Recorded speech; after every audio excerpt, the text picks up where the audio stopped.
Hello, Mr. Shadier. How are you doing?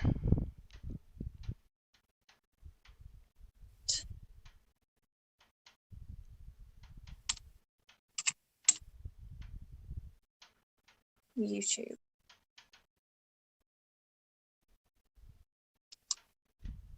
Hello, Raptor. How are you?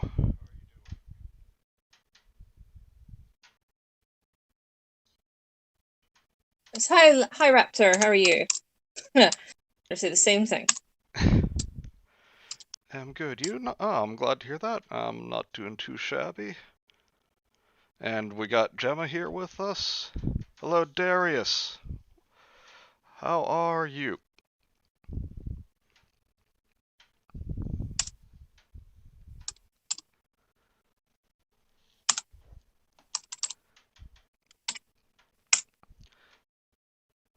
And can you hear us all right?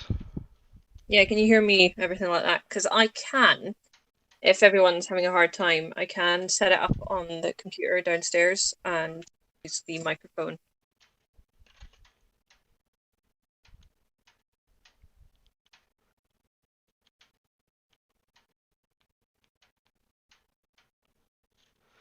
Da, da, da, da.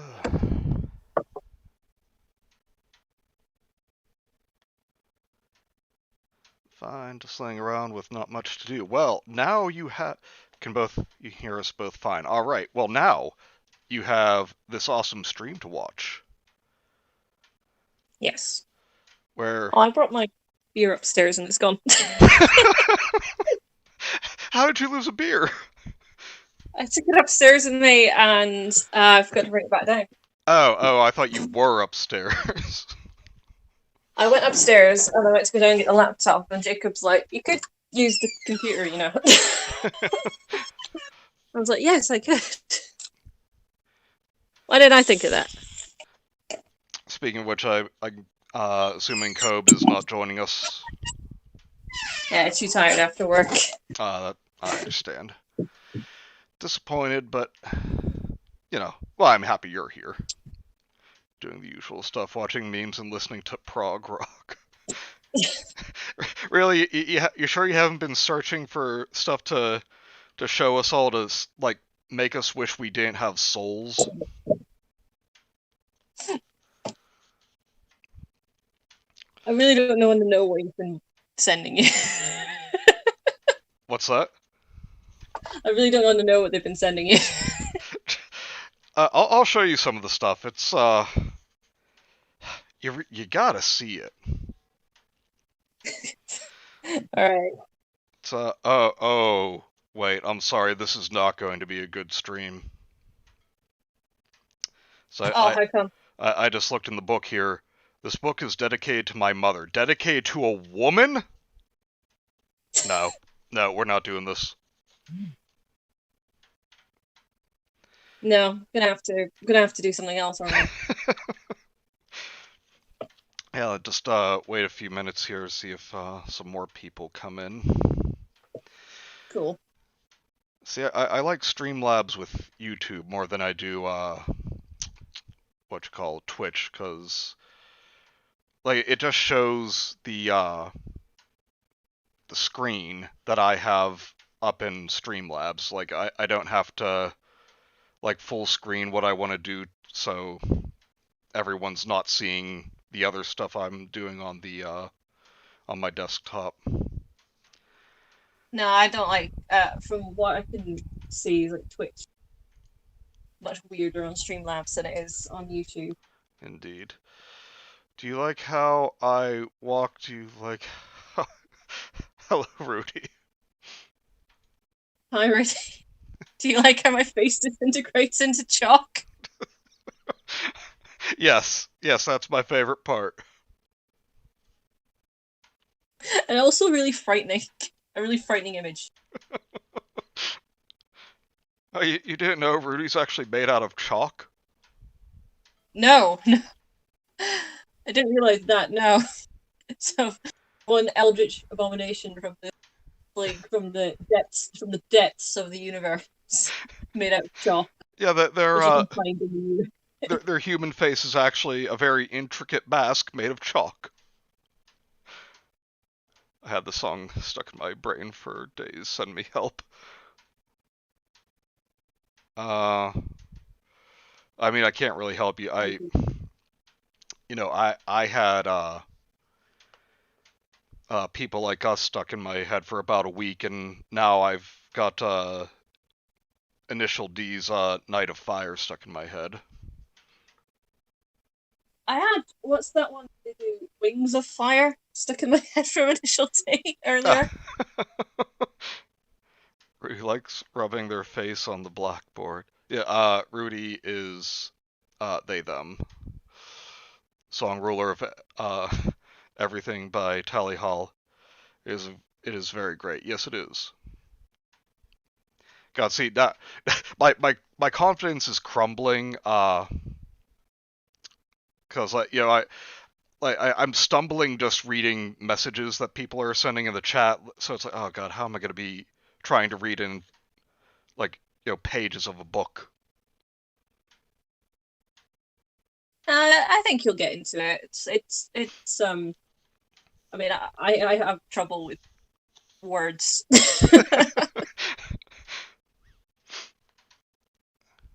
But when I get to reading, Yes. it's there right on the page. Floyd's Money playing in my head 24/7. That's good because money is good. And anyone who says money is bad, well, they're poor. They're projecting. Hello, Kobe, N-word. Now laugh. I mean, that makes me laugh every time. Mandy, you can do it. You just need to remember your training. Yes! Haha, very funny.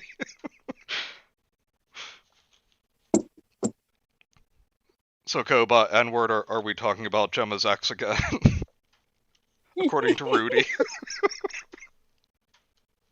God, that Rudy, I don't think we'll ever let you live that down. What do you mean live down? That was brilliant.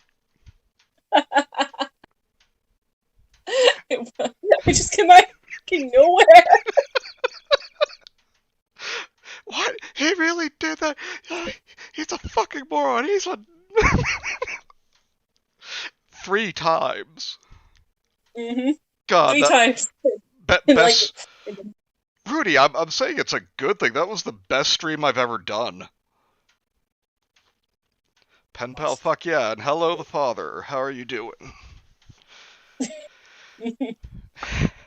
Well, yeah, okay, we got 7 people in here now, so for anyone who doesn't know, the story Penpal is a creepypasta that's actually good. Written by, I don't know if I'm saying this right, Dathan Auerbach. Yeah, it's spelled like Nathan just with a D, so I'm assuming. And just go with it. Cool. Hello, Ix. How are you? Oh, you're a bit drunk. That's excellent. Yeah. And hello, DG. How are you doing? Doing well. All right. Manny, Cobe just said to me that he is going to join us in a bit. So. Bitchin'. Awesome. Yes. So yeah, Gemma actually suggested this story to me, I think back in August or something. And from the moment I started reading it, I really enjoyed it. To the point that, you can find it for free online, but I saw that Mr. Auerbach actually self-published the book. And, yeah, I wanted to support him, and you should all consider that too. So I bought a copy of it. And that's what I'm going to be reading from. I'm going to be reading from the Creepypasta wiki, because that's how I read it the Mr. first time. Arbuckle. Oh my god, it's a pen name for John Arbuckle. This is all about Garfield. Yeah, can we get Garfield and Odie in here too? I'm sorry, John? What? Oh, there's like a Reddit no sleep. Not Reddit no sleep, Reddit sort of like called I'm sorry, John, and it's like these abomination sort of pictures of like Garfield becoming like in these really creepy things. It's just like, I'm sorry, John. Excellent. So yeah, this is going to be, as I said on Twitch earlier, a dramatic reading. So gonna have once we get started, we're gonna have fewer jokes than we usually do. Not gonna be really, taking links from the chat. Maybe we will at the end. I don't know. Yeah. Yeah, Gemma recommended me the story along with Baraska, which is another really good one. You are my Mario Kart then. Lasagna can't save you now, John. So, would you prefer if I had headphones in, or are you quite alright? Cool. Cobe, how you doing? Alright, playing Mario Kart online. Excellent. Fun. It's free.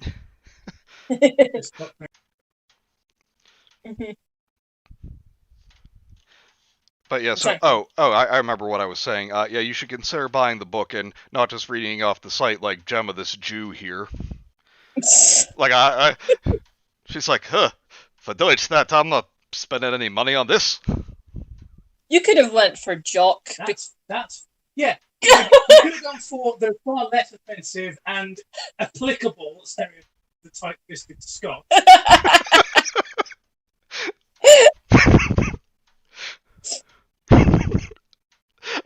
I regret nothing.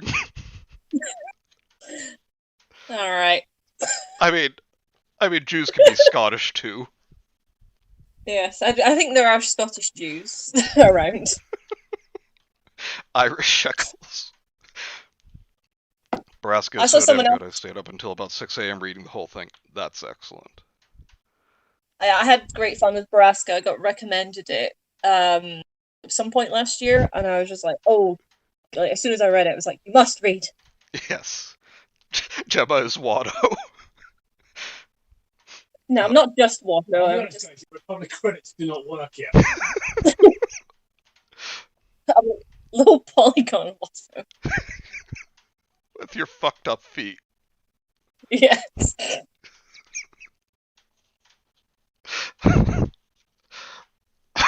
Right. And actually, though, the one gentleman who I watch on YouTube, he used to have a running joke. Once he finally was allowed to have super chats, he would say, "Hi everyone, do you have the shekels?"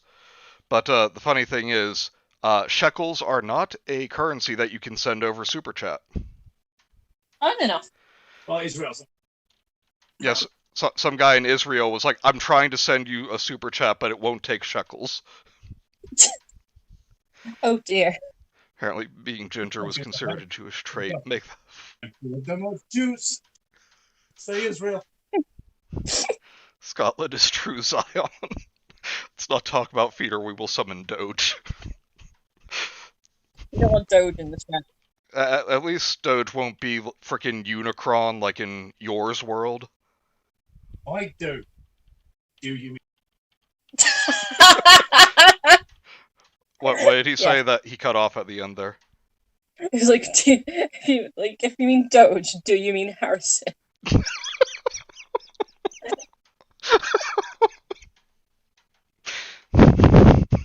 YouTube hates Jews, apparently. Feet. We are off to an excellent start, and I am not saying that sarcastically at all. I'm serious. I'm so happy right now. God damn it.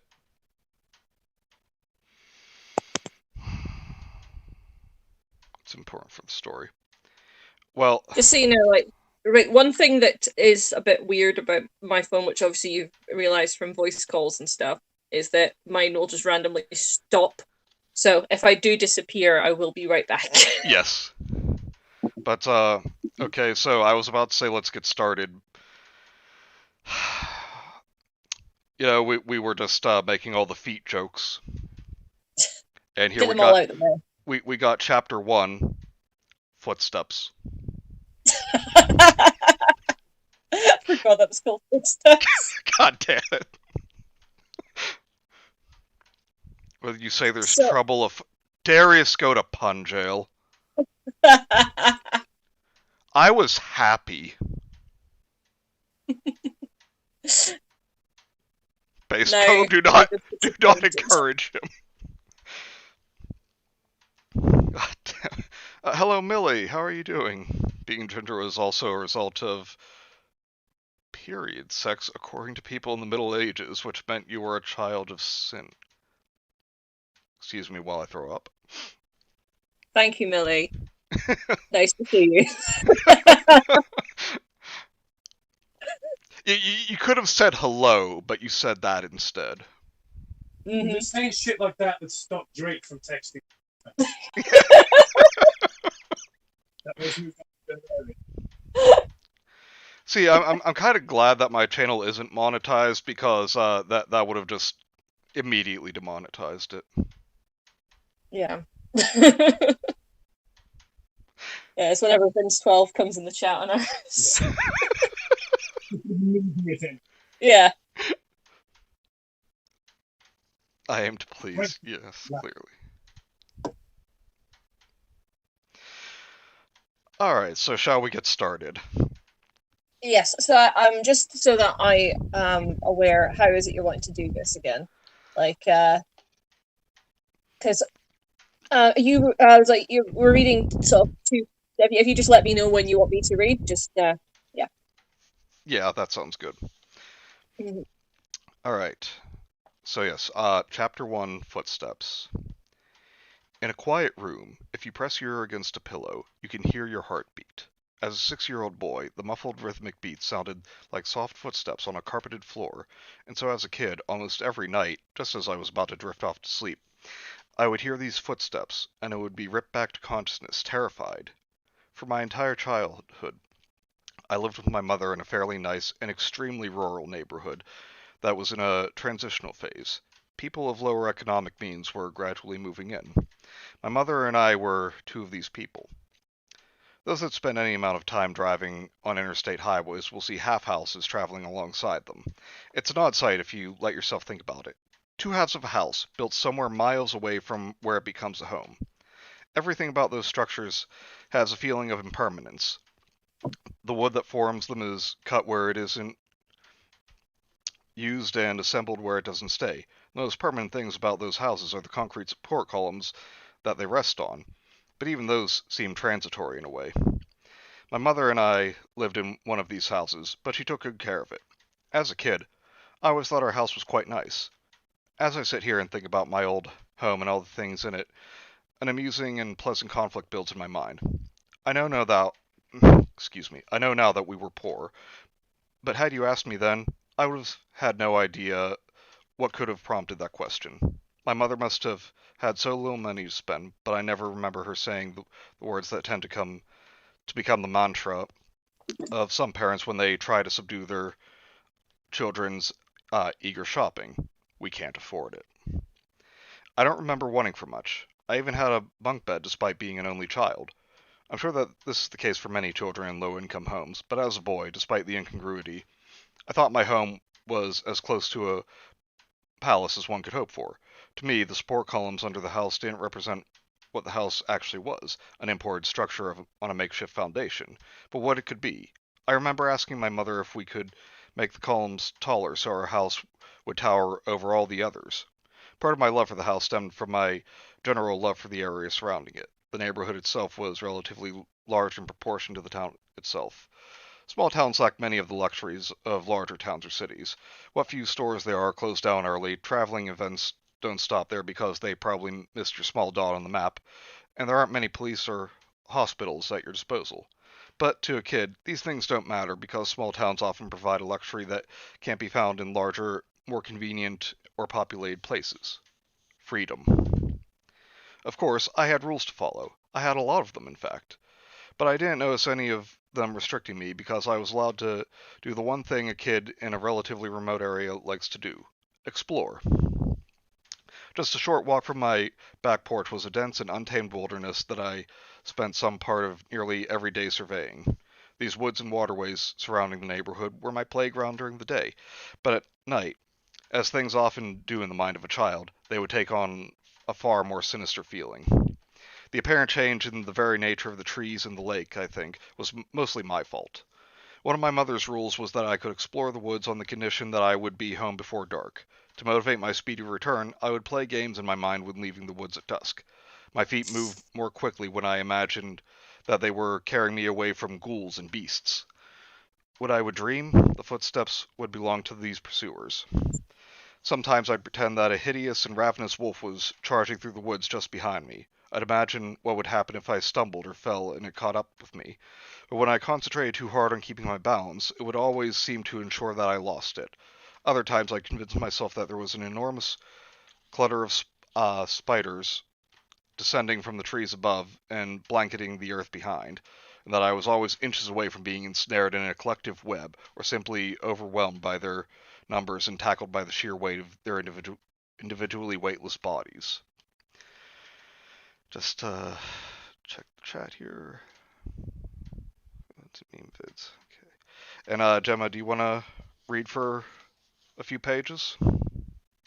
The thing is, I'm just looking through this right now, and the version that's on Creepypasta Wiki is slightly shorter, and it's like there's like bits that are still here, but like a lot of the stuff that's in the book isn't in the version I have, which is annoying. But I'm gonna see if I can find it, if I like elsewhere. Other than that, if you want to continue reading, I'll let you know when I find something. Sounds good. Okay. Yeah. All right.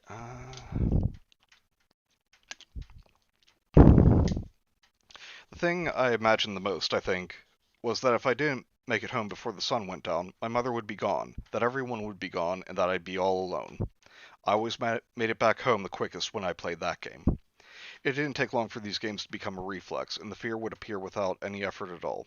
Some nights I would spill into the house so frantically that it would startle my mother, but this was the winter of the first grade of elementary school, so I tried to compose myself and pretend that I was merely worried about getting home too late.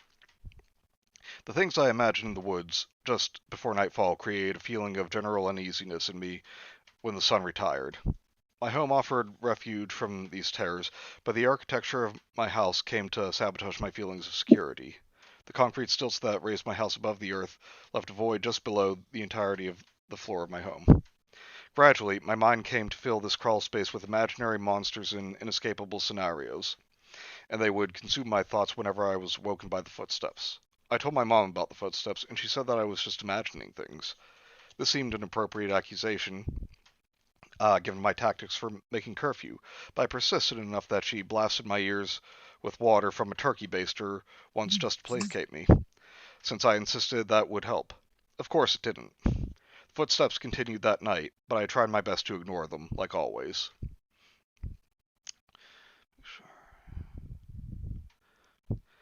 Despite the general eeriness that the games and footsteps would cast over the nighttime neighborhood, my life was a quiet one.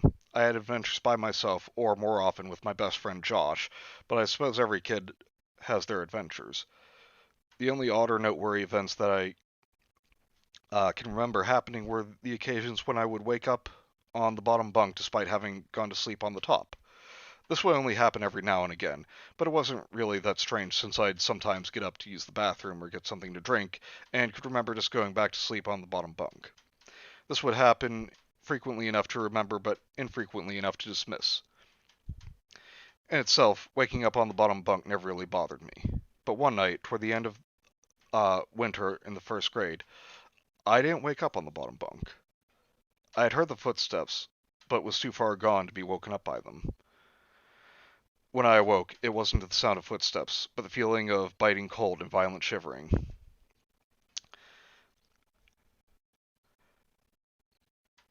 I have got it. Okay. I'll tell you when, then. As I opened my eyes, the clashing of what I expected to see, what I had nearly always seen when I woke up in a place other than the top bunk, and what I actually saw frustrated my senses as my mind tried to reconcile my expectations with actuality. I saw, or rather my mind showed me, the red cylindrical bars that supported the mattress of the top bunk. But beyond those, I saw stars. Gradually, the bars melted away and faded from my vision. I was left with only those floating points of light and jagged crossing limbs of the tall trees that arched across them high up in the sky. I was in the woods. Gemma, do you want to go? Okay. I shouldn't be here, I thought. The coupling of the words with the darkness was something I had trained myself to avoid. I sat up immediately and tried to make sense of where I was. I thought I was dreaming, but that didn't seem right, though neither did me being in the woods. My eyes were slowly adjusting to the limited light, and gradually the trunks of trees and the shapes of overgrown bushes began to take form. I scanned over the foliage without really focusing on any of it, as I searched for something I might recognize, something that might give me some indication of where I was. An unnatural shape caught my eyes, and I looked at it for what felt like a very long time, until I could finally discern what it was. About 10 feet in front of me, resting above a mass of tangled sticks and loose leaves, there was a deflated pool float that was shaped like a shark. Even after I understood what it was, I continued looking at it, trying to figure out why it was there. This only added to this surreal feeling, to the point that I was sure that I must be experiencing a dream rather than the world itself. After a while, though, it seemed like I wasn't going to wake up because I wasn't asleep. I stood up to orient myself, and I caught a flash of some trampled shrubs that looked like a path.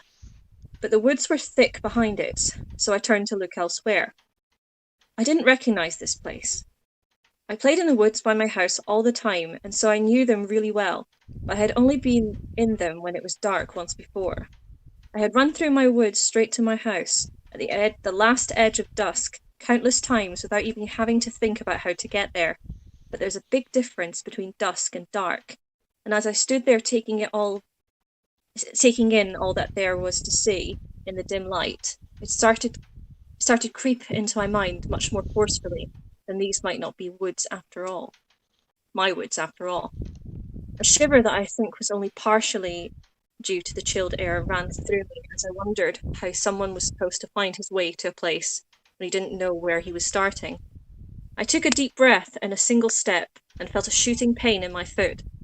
I lifted my leg quickly and reeled off balance, falling back to where I'd woken up only moments ago. I moved my eyes from the terrain to my throbbing foot and saw what had felled me. I had stepped on a thorn. It stuck about an inch out of the middle of my foot, but it only bled when I quickly tore it out of my skin. I wound my arm back to throw it someplace where it wouldn't pose a danger to me any longer, but as I searched for a safe spot, I realized that there wasn't one. By the light of the moon, I could see the thorns were everywhere. The whole ground was laced with this natural barbed wire. I had been lucky to only step on a single thorn just then, but as this occurred to me, I became conscious of the rest of my body. I looked at my other foot, but it was fine. As a matter of fact, so was the rest of me. I searched over my legs and feet with my eyes and hands. No cuts, no scrapes. I didn't have another scratch on me. I wasn't even that dirty. I cried for a little bit and then stood back up. I opened my mouth and filled my 6-year-old lungs to capacity, and just as I was about to scream for help, my breath hitched in my throat, as a thought lodged itself powerfully in my mind. What if someone heard me? I held the air tightly in my chest and stood puzzled by my own questions. I needed help. Shouldn't I hope that someone would hear me? All at once, I began to think of the fiends and monsters that I had imagined stalking and chasing me through it and out of what might be these woods. I found myself wishing I'd never played those games. I let the air escape slowly to give myself a last chance to use it in case I changed my mind. I wanted to yell. I didn't. I would have to find my own way. I didn't know which way to go, so I just picked a direction and began walking. I walked for what felt like hours. I tried to walk in a straight line, but there was no path to follow. I made sure to course correct when I had to take detours around tree limbs that were too entwined to move through, or patches of thorns that were too broad to step over.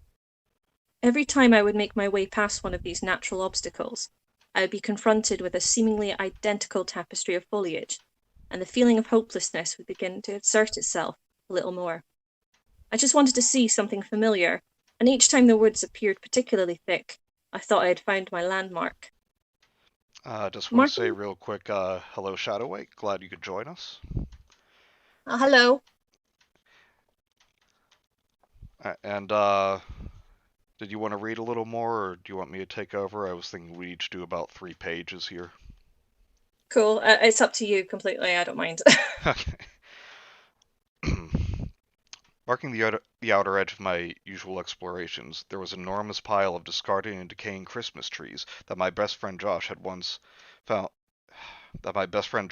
found once during a game of hide and seek. Although he had been driven out of its concealing shelter fairly quickly by fire ants, we returned to it many times to trample on the stray and spherical colored ornaments that had been left behind.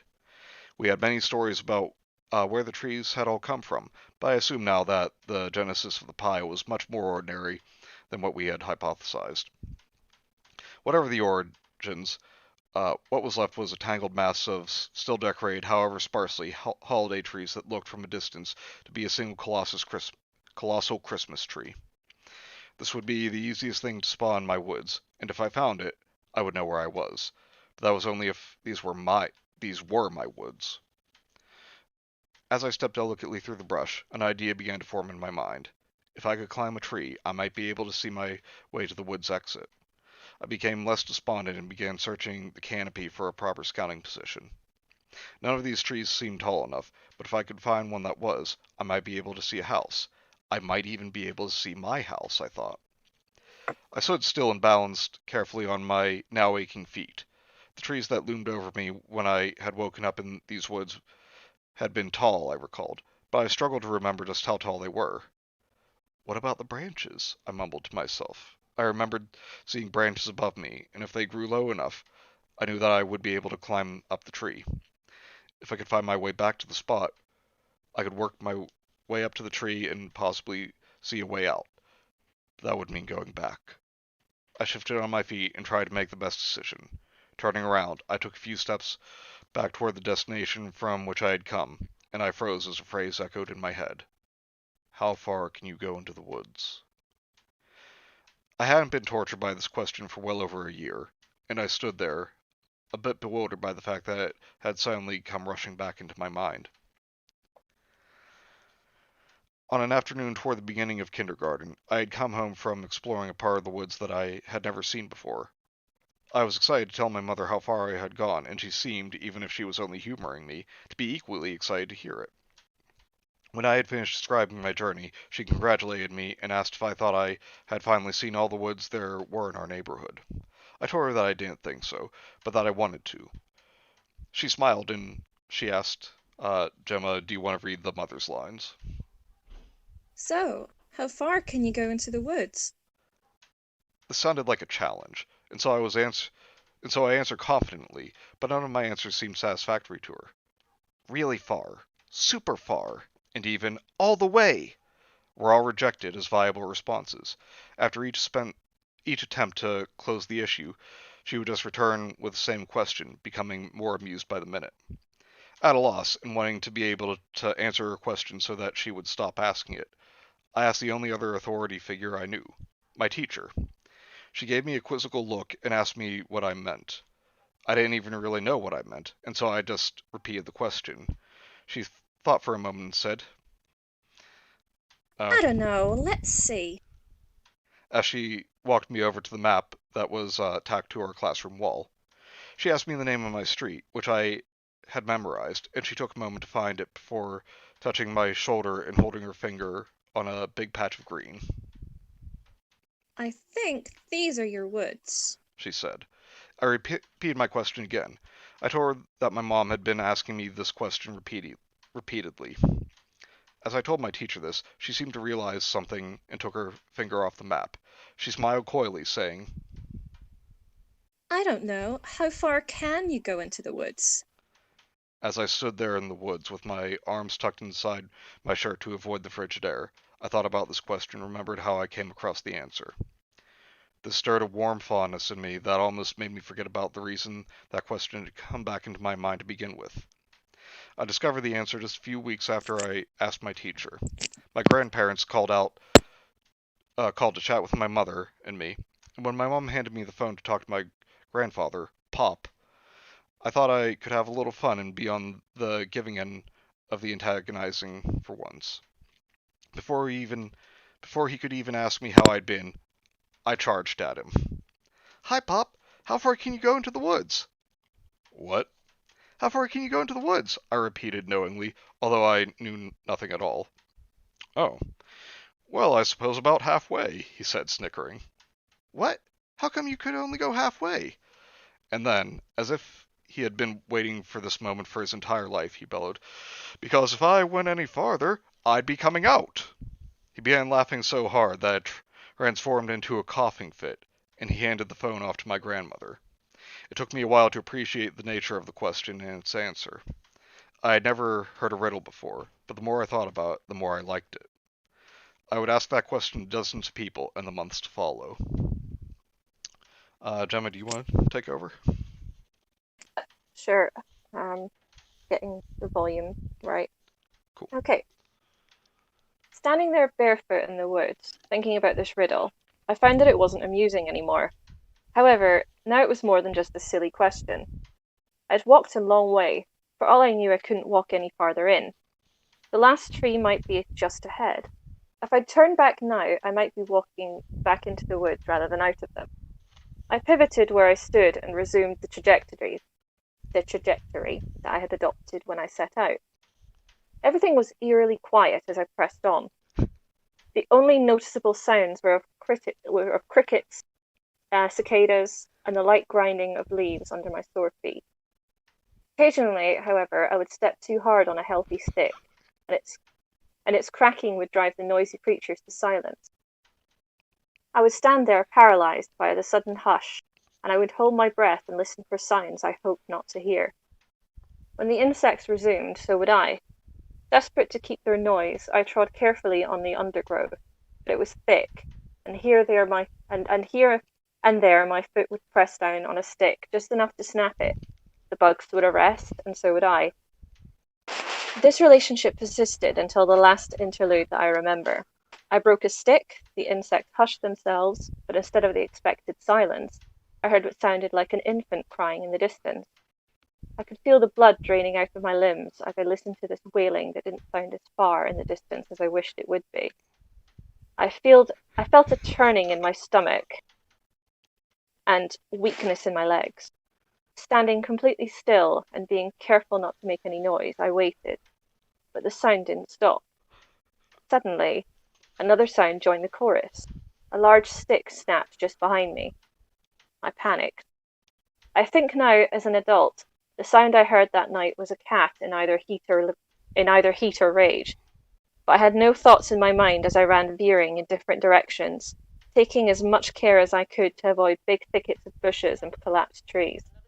I was paying close attention to where I stepped, because my feet were in such bad shape, and I suppose I instinctively wagered that it would be better to move less quickly than not at all. I paid too much attention to where I was stepping and not enough attention to where those steps were leading, because not long after hearing the cry, I saw something that filled me with such despair that I find it difficult to articulate its potency even now. It was the pool float. I was right back where I'd woken up. I stood there dazed, staring at the pool float. It looked oddly familiar to me now that the initial mental haze that had plagued me when I first awoke had dissipated. I wondered if that was because it was the only thing in the woods that I actually recognized, but that didn't seem quite right. I shook it off and tended to what really mattered. I had travelled for what felt like a great distance, but I hadn't really moved at all. This wasn't magic or some supernatural folding of space. I was lost, utterly and completely. Up until that moment, perhaps in an effort to focus on what I could control, I had thought more about getting out of the woods than how I got in, but being back at the beginning caused my mind to swim. My feet had not hurt at first, but they were agonized now, and I had made not even an inch of progress. I had been hoping that these were my woods from the time that I had awoken in them. I had hoped that I simply didn't recognize them due to the obscuring and distorting darkness, but my optimism had long since disappeared, swallowed like everything else by the engulfing blackness. Had I run in a huge circle around that spot, or did I just get turned round and started making my way back? I realized that even I set out on the path I had tried to follow at the outset. There was no way to be sure I would actually chart the same course. And if I took a completely different course, then I wouldn't have even made progress in terms of scouting the area through my original excursion. And although I had pushed it to the very back of my mind, rhythmically, like a metronome, my mother's riddle marched back to the front line. Footsteps, faint at first, gradually building in a crescendo that became so loud I could think of nothing else, into the woods. Just real quick here, I want to say hello, Kenzie Cullen. Oh, And hello! glad you can join us. And I don't know if you remember, I originally spoke with you about streaming this story. And if you're still interested in that, I would like to have you on still. But it's just the character that I was thinking for you to voice is not in the story yet. So if you're still interested, let me know, and when we get to that character's introduction, I'll have you on the stream, which will be another day from today, because I'm good at explaining things and not at all awkward. Yes. And I gotta say, god damn it, Cope, if socialism works, why won't John give me my fucking lasagna? I've not looked at the chat at all yet, and That's why. Like when you said pivot, Cove set up Povat. When you said crickets, he said critics. I was like, god damn it. Oh dear. Virgin socialism versus Chad lasagna is. Be happy to hit me up on Discord. Excellent. Glad to hear that. Awesome. Alright, Gemma, if you want to continue, you're on the one page until I'll take over. Cool. Is that there? As this echoed through my thoughts, yeah. Yeah. As this echoed through my thoughts, I suddenly pictured the woods as a vast circle of trees. As I turned on the spot on which I stood and looked around me, a fear crept into my mind that I might be standing at the very edge of the circle, and that whatever direction I picked would just lead me deeper, farther into the woods. As I continued scanning the landscape around me, my eyes fixated on one of those trees that I had seen towering above me when I first woke up. I looked at it dully, the way you gaze at something when you aren't actually seeing it, despite how unshakably fixed your eyes have become, like staring at a wall when you've lost in thought. Slowly, both my eyes and mind regained their focus, and I moved my head up. It was tall. I forced the despair out of myself and made my way to the tree, being careful to avoid the thorns that were blanketing the ground. As I stood on the exposed roots of the tree and looked straight up the height of the trunk, I thought that the tree must surely be tall enough to allow me to see my way out. I reached my hand up and grasped the lowest limb, but as I tightened my grip, my arm began shaking. Trying to steady myself, I moved my other hand up onto the branch. When I tried to pull myself up, I felt my body protest. I remember thinking that night that it was simply too cold to climb the tree, but I know it wasn't the cold that stopped me. Fear. Alright, and I'll take over for a bit. Cool. I released the branch and looked back to see the spot where my night had started. I could still see the place where I had woken up. It was a relatively clear spot in the middle of an otherwise debris-laced ground, as if I had tried to make a snow angel in the dirt and had given up in the middle of the project. It was a strange sight, but not any stranger than the rest of this place. Fully conscious of my feet's condition, I walked back to the small clearing and sat down with my legs crossed. What if there's no way out? I questioned tortuously. I was too defeated to feel anything but apathy, and I turned my attention back to the tall tree and the stars above, looking upon it all with listlessness. Tracing my eyes over the stars, I had an epiphany. I had heard so much about explorers navigating the world by sea, traveling to undiscovered lands, and building new civilizations. I had learned that they could do this by following the stars, and my spirits rose in a flash as I realized that I might be able to do the same. At the time, I thought the North Star was just the brightest star, and so I looked for and Ah, found the one with the most brilliant shimmer. I, I followed it. Sorry, give me a sec here. Did you look at the chat again? No, well, it hasn't changed. It just made me think, that ain't the frickin' Christmas star, Grizz. It's a light given off by the sewage treatment plant. I was careful to keep the star that I picked in my sights at all times. If I reached a point where the trees are obscured, if I reached a point where the trees above obscured it too much or for too long, I redirected myself on a path that avoided them. I ignored every sound that tempted me to whip my body around to confront it, and despite the pain, I surveyed the ground primarily by the feel of my feet rather than the sight of my eyes, knowing that if the star was lost, so too would be my way. Eventually, my surroundings began to look more familiar. A network of fallen trees that I recognized as ones I had used as balance beams, offered my first legitimate sign of hope, though I walked around and not across them this time. Soon after, I came upon the Christmas tree pile, its scattered ornaments glimmering dimly in the weak moonlight.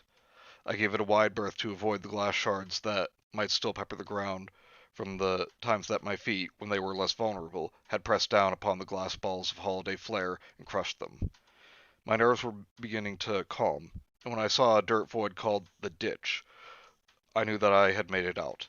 The feeling of relief that washed over me brought with it a smile that was more sincere and joyful than any I had ever worn on my face before. Despite the impulse to quicken my pace when I had my bearings restored and no longer had to watch my North Star so vigilantly, my feet were in so much pain that I had to be mindful of each step. A distance I had covered in mere seconds in my nightly exodus from these woods seemed to be never ending. I walked with a limp in both legs in an attempt to avoid putting too much weight on either foot, but when I saw the edge of the wood's dirt floor cut off by the paved cul-de-sac of my street, I grew so happy to be so close to home that I broke into a light jog, despite how much it hurt. When I actually saw the roof of my house over a lower set neighboring house, I let out a light sob and ran faster, wincing with each step. I just wanted to be home. I had already decided that I wouldn't say anything about any of this to my mother because I had no idea what I could possibly say. I would get back inside somehow, clean up, and get in bed. If I were lucky, she would never even have to know about my odyssey. Anything that I might say would sound preposterous, and the thought of this whole experience reaching its end strengthened my resolve to leave it in the past forever once I finally shut the door behind me. However, my heart sank as I rounded the corner and my home came fully into view. Every light in the house was on. I knew my mom was awake, and I knew I would have to explain, or at least try to explain, where I had been, and I couldn't figure out where to start. My run became a jog, which became a walk. I ducked under the lowest branch of a large pine tree that stood outside our property, and carefully lifted the metal latch to the gate on the chain link fence that enclosed our backyard. Slowly, I pushed open the gate in an effort to quiet the squeaking hinges. In about 15 seconds, I would knock on my back door and attempt to explain myself, but I was still reflexively trying to avoid being caught. I saw my mother's silhouette through the blinds, and although I was worried about how to explain things to her, it suddenly didn't matter to me anymore. I was home. It was over. I walked up the couple of steps to the porch and put my hand on the doorknob. I turned it, thinking that it might be unlocked since my mother was awake. There was no sense in delaying the inevitable. There was no reason to knock. It turned the full motion, and I felt a mixture of both relief and apprehension. I was just about to push the door open when two arms wrapped around me and pulled me back, away from the door. This couldn't be happening. I had evaded and outran my imaginary pursuers countless times in my nightly scramble from the woods, but this wasn't imaginary. I looked at the silhouette in the window and tried to reach out. The arms constricted around my chest and lifted me off the ground while I struggled against them. I looked down at the appendages that had ensnared me. They were small, but there was something covering them. It looked like fur. I squeezed my eyes tightly shut. This can't be happening, my mind roared. The monsters were just pretend. I opened my eyes again and looked at the arms that were crossed over my torso. It was fabric, not fur, but this brought no real comfort. I was still being restrained. I still needed to get free. I screamed as loudly as I could. "Mom, help me! Please, Mom!" The feeling of being so close to safety, only to be physically pulled away from it, filled me with a kind of dread that is, even after all these years, indescribable. The door I had been torn away from opened, and a flash of hope shot through my heart. But it wasn't my mom. It was a man, and he was enormous. I thrashed violently and kicked at the shins of the person holding me. But even if I succeeded in escaping my captor, I knew that I would also have to get away from the person who had just come out of my house, this hulking figure who was now steadily approaching me. He reached his hand out for me, and extended out of the shadow that had been cast on him by the porch light just above his head. It was a cruel and cracked claw, badly burned, with the consistency of a plastic bag that had melted and cooled. Let's see, make sure we didn't miss anything here in the chat.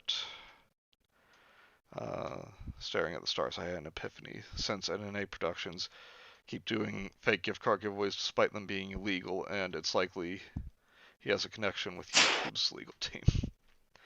A little late to the stream. Can somebody give me some context to the story? Right now, Kenzie, it's just that this young boy talked about how he and his mother moved to this neighborhood, and he always had adventures in the woods, going out exploring.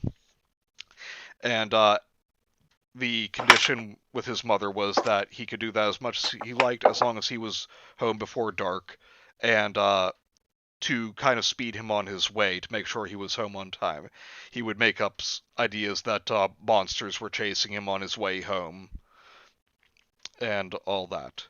And then one night, he woke up in the middle of the night, and he was in the woods. And that's where we are. Gemma, would you like to read? Yep, hold on. And you just finished saying melted and cooled, right? Yes. He was this big. A right hook Keanu Chungus. Up until that moment, I had never imagined that I could be in any legitimate danger from which my mother could not rescue me. But as I watched the man close the distance between us, and as I felt my captor's grip grow ever tighter, my fear was joined with rage. My mother simply could not be gone. Are you reading this one? Yep. Yeah. Let me go! Where is she? Where's my mom? What do you do to her? As my throat stung from screaming and I was drawing in another breath, I became aware of a sound that had been present for longer than I perceived it. Honey, please calm down. I've got you. It sounded like my mom. The arms loosened and set me down, and as the man who had been approaching me leaned down and put his hand on my shoulder, he eclipsed the porch light with his head, allowing me to see more than just his frame.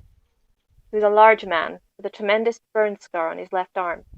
I broke my eyes away from it and moved them up to his badge. He was a police officer. I turned to face the voice behind me with a hope that was still tempered by fear. It really was my mum. The dark brown curls of her hair brushed my face as she knelt down to embrace me. I was finally safe. Tears started flowing down my face, and I sobbed heavily while the three of us went inside. The back door opened to a narrow hallway. On the right was a door that opened to my bathroom, which was connected to my room by another door. There was a faint smell of mildew that emanated from the bathroom. Nightmares of villains and ghouls that hid in my bathroom meant that I would never draw the curtain closed when I wasn't in the shower. I would only mostly draw it closed when it was. Because of this, water collected in its folds and filled that whole area of the house with a faint smell of watery rot. To the left were our washing machine and dryer.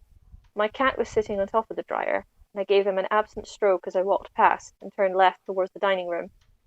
We sat at a table that my mother and I used as a dining area when we ate, and a workstation when I had school projects. It was a fairly large, square table that had been painted white, but there were several spots where daily use had started to chip the white paint away, leaving layers of different colours on top of the original coat, whatever that might have been.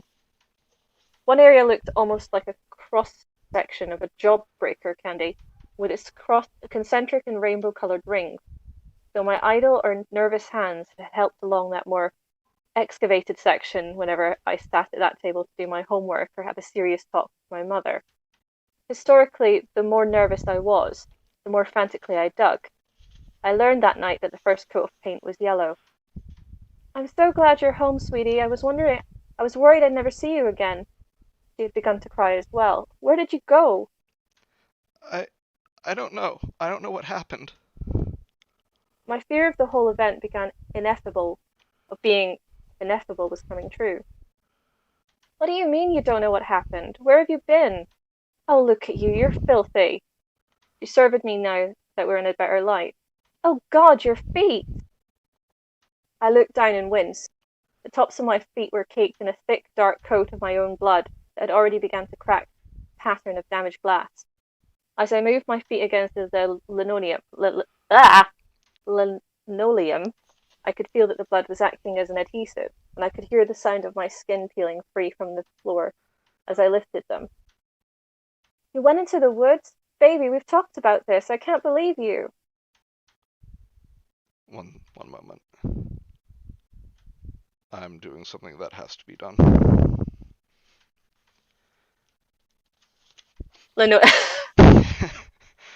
Mom, I didn't. Thank you. You're welcome. Mom, I didn't. I don't know what happened. I protested. This was quickly becoming an argument, and neither my mother nor I was feeling up to it. It's okay, it's fine, honey. Just don't ever do this again, okay? I'm not sure me or me shins could take it. A little laughter broke through my sobs, and I smiled a bit. Well, I'm sorry for kicking you, but why do you have to grab me like that? I was just afraid that you'd run away again. You'd just come home. I wasn't about to let you run off again after what you wrote. I was confused. What do you mean? We found the note you left on the pillow, she said, and pointed at the piece of paper that the police officer was sliding across the table. I picked up the note and started to read it as my mother and the police officer walked into the kitchen. The note said that I was unhappy and that I would never wanted to see her or any of my friends again. It was a running away letter. While the policeman exchanged a few words with my mum, I stared at the letter. I didn't remember writing any letter. I didn't remember anything about any of this. And there were many times when I could do things at night that I couldn't recall. I'll take this last bit. Yeah. Cool. I kept reading the letter as I thought about how I would sometimes use the bathroom without remembering getting up, or would wake up and be so tired that I didn't remember the ride to school. But this was different. This was wrong. Even if I sometimes went to the bathroom at night and couldn't remember, or even if I could have gone into the woods on my own and gotten lost. Even if all these things were true, one thought repeated endlessly in the background of all the other questions and doubts that had filled my mind. This isn't how you spell my name. I didn't write this letter. And that was chapter 1. Yes. So, let's take a moment to catch up with the chat, see what everyone thinks so far. I see the girls walk by dressed in their summer clothes. I'm glad you got that, Raptor.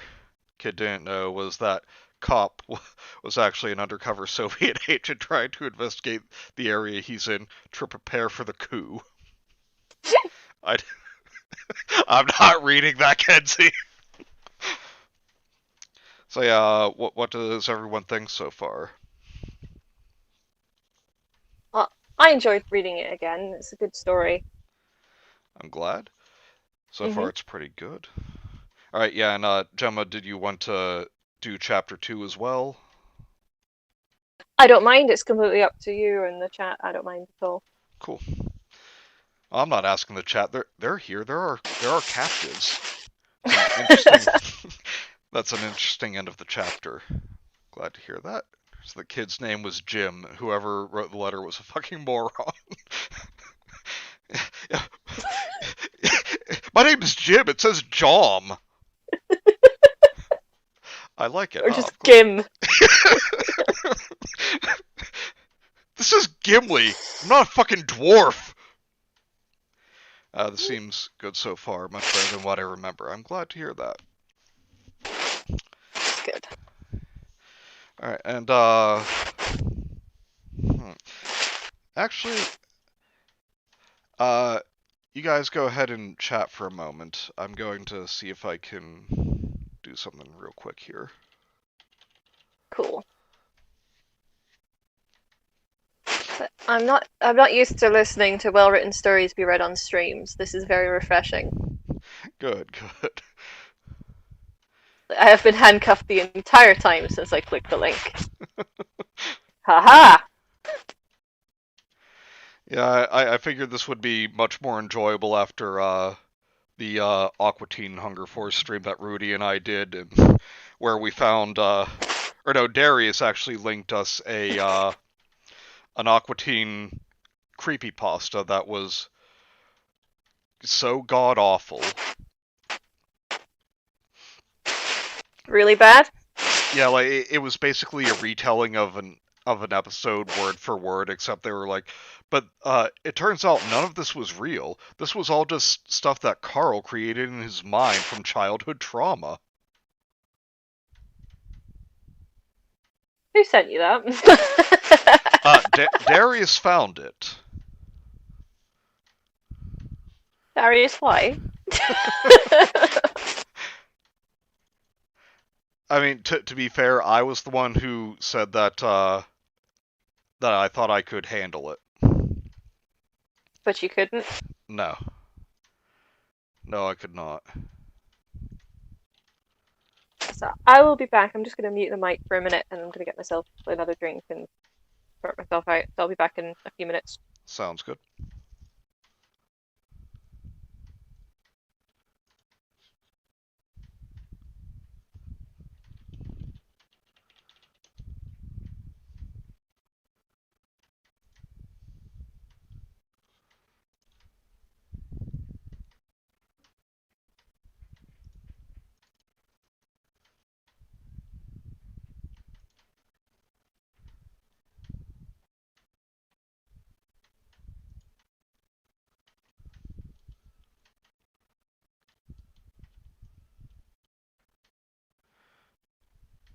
And I already asked earlier how people are doing.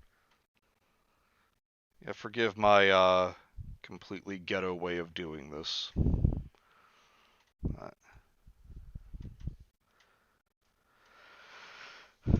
Uh,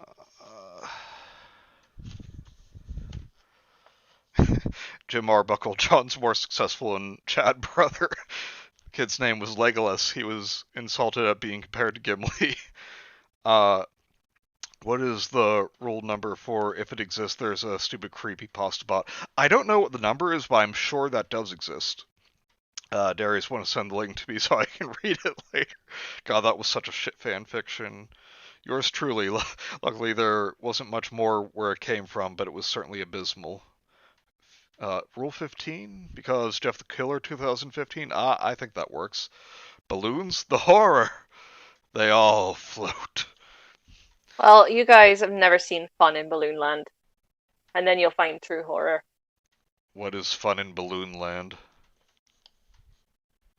I might show you it at the end of the stream if we're just doing it like at the end of us finishing balloons. Because no one will. What year is it?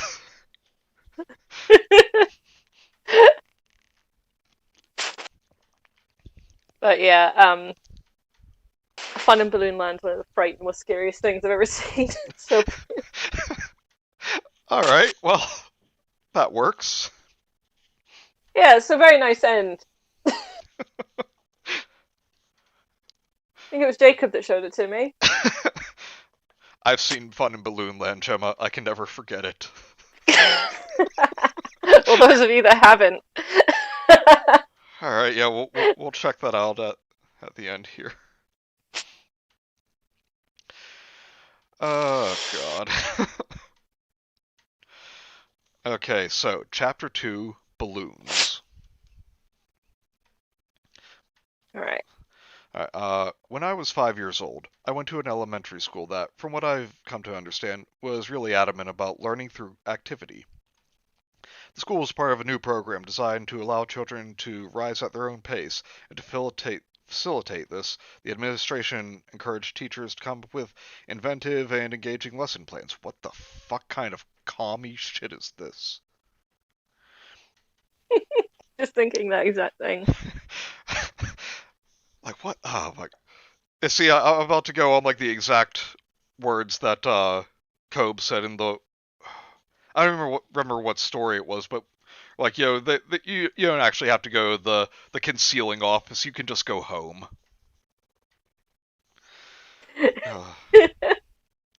Part of the underlying rationale, I think, was that if the teachers could trick the students into forgetting that they were at school or that they were doing homework, the students would be more enthusiastic about their work. No, you just get out the whip and tell them to learn. Moreover, if the students cultivate an eagerness for school right out of the gate, then the general apathy that has its way of creeping into most students as the years go by could be staved off.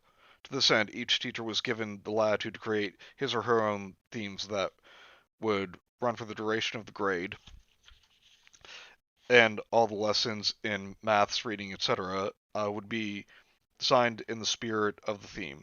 These themes were called groups. There was a space group, a sea group, an earth group, and the group I was in, community. Wow, you really got the shit group there.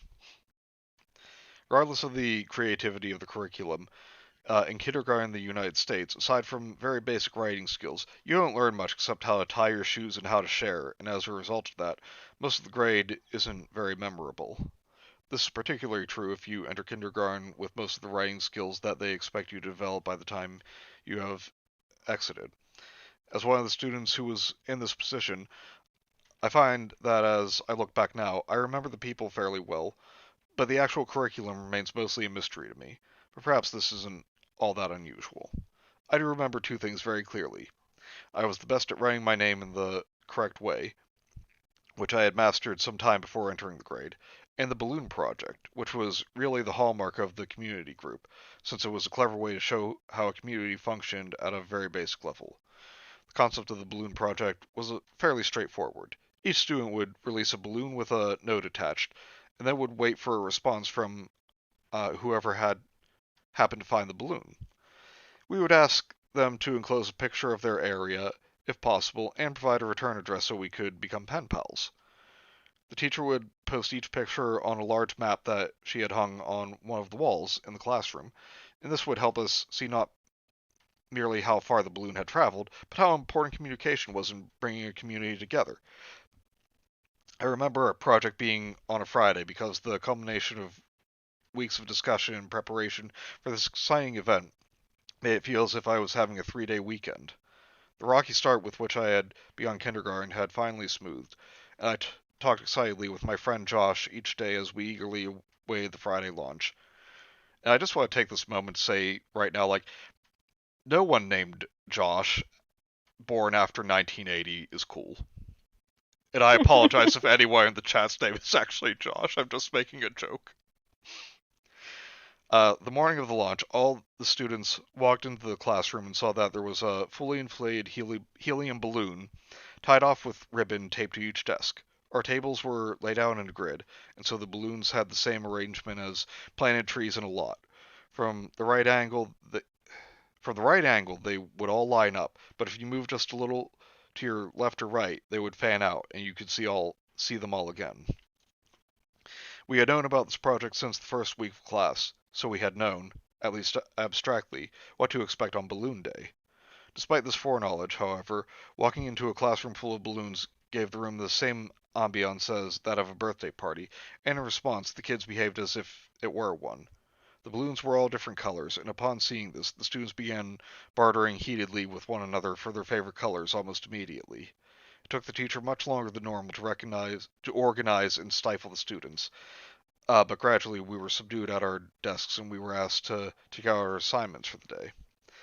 The preceding Friday, the teacher had sent us home with instructions to write a note with our parents' assistance. All of the notes had to follow a loose structure, but we were allowed to be creative within those boundaries. My note read something like this. Hi, you found my balloon. My name is Redacted, and I attend Redacted Elementary School. You can keep the balloon, but I hope you write me back. I like Mighty Max, exploring building, forts, swimming, and friends. What do you like? Write me back soon. Here's $1 for the mail. Gemma, do you want to read for a bit? Yep. At the bottom of the page, I drew a little stick figure saying "Hi" in a word bubble next to his head, and after a few moments of consideration, I drew a balloon in his hand. On the dollar that I brought from home, I'd written "for stamp" right across the front, which my mum said was unnecessary, but I thought it was genius, so I did it. Sitting on each of our desks was a marker. My mom beat me for this. It's just like, Mum was like, "You can shut up." Sitting on each of our desks was a marker, a pen, a piece of paper, and an envelope. The first part of the project for that day was to transcribe the notes we had composed at home, after which we would put it in the envelope and attach it to the balloon. If we wanted to, we could draw a picture on it. There was a palette of paint with some brushes and a cups of water sitting on a long table just in front of the teacher's desk for the kids who elected to paint a picture on their note. It was a sunny day, and those who wished to paint on their note were told to finish by a certain time so that the letters could be sent out to dry in the sun. Only a handful of kids were brave enough to send their art out into the world.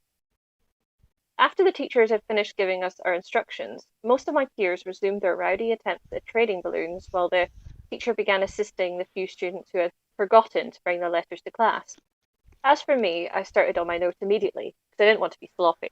Okay, I just want to take a moment here. Kenzie Collins says, Josh Peck, born 1986, shows her respect for the man who ran over Oprah. Okay, yes, Josh Peck is a king. Yes, he is a king. My handwriting, at least back then, was quite nice. With the guidance of my mother, I had been practicing writing while simultaneously learning how to read for a fair amount of time before I had begun kindergarten. Since the letter was already written, all that was left for me to do was copy it down verbatim. I had broken my left arm some weeks before, so the plaster cast made it difficult to reposition and steady the paper as I went. But finally, I simply laid the heavy arm on the paper, leaned on it, and began transcribing, feeling thankful that I was right-handed. I took care with each stroke of the pen, because I knew that I wouldn't be able to erase. I had never written anything important in pen before. Everything of any consequence that I had ever marked on a page was only as permanent as I wanted it to be. But now each straight or curved line I marked with the paper, which had a tint of finality to it. And this only served to threaten the stability of my penmanship even more. But this was the way it had to be. Actually, I just want to say, I saw a Lord of the Rings meme today. It was Gandalf, and it said, when you bring a pen to kindergarten class instead of a pencil, you can't use it. None of us can.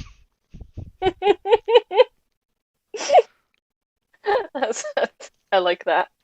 That's neat. I like that. I just think they're neat. Yes, just Rudy enters the chat.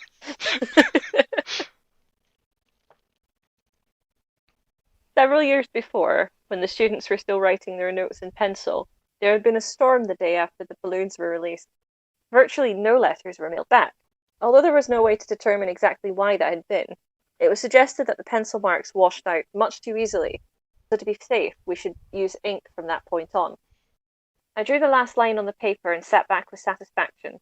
I interrupted my teacher's conference with another student to show her the letter, and she approved enthusiastically and sent me back to my seat. With my remaining time, I took to decorating the balloon. Mine was red, and that suited me just fine, with no interest in trading my balloon for another colour. I tried to think of what I could draw on it. I decided that Spider-Man would make the most sense. I got to work and spent about 2 minutes trying to figure out how to draw Spider-Man's head before I realised that it was impossible. Deciding that a plain balloon was actually better than one with a drawing on it, I put the marker away and went to talk to my best friend Josh. It usually took him a little longer to write things because he was left-handed, and would occasionally smudge what he'd just written as his hand moved against the paper from left to right. Feel you, bro. I went over to him that day, partially to help him, but mostly because I wanted to invite him to my house after school for what would have been our first sleepover. Oh, you're left-handed? And the teacher... Yeah, I'm left-handed. Oh, I didn't know that. Yeah. Sucks. Because I constantly get marker or any sort of pen on my hands and grabs it, just scrolls across the page. It's really irritating. Oh. Yeah. Hate those sort of handwriting pens. Yeah.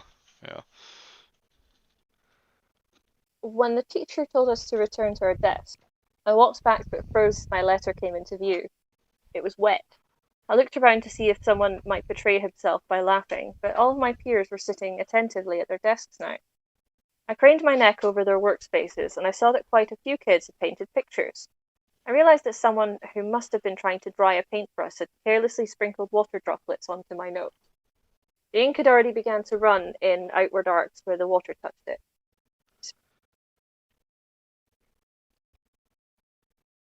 Oh. Yeah, I'm still here. Oh, Saying okay. goodnight to Jacob. Yeah. Good night. Good night, Cobe.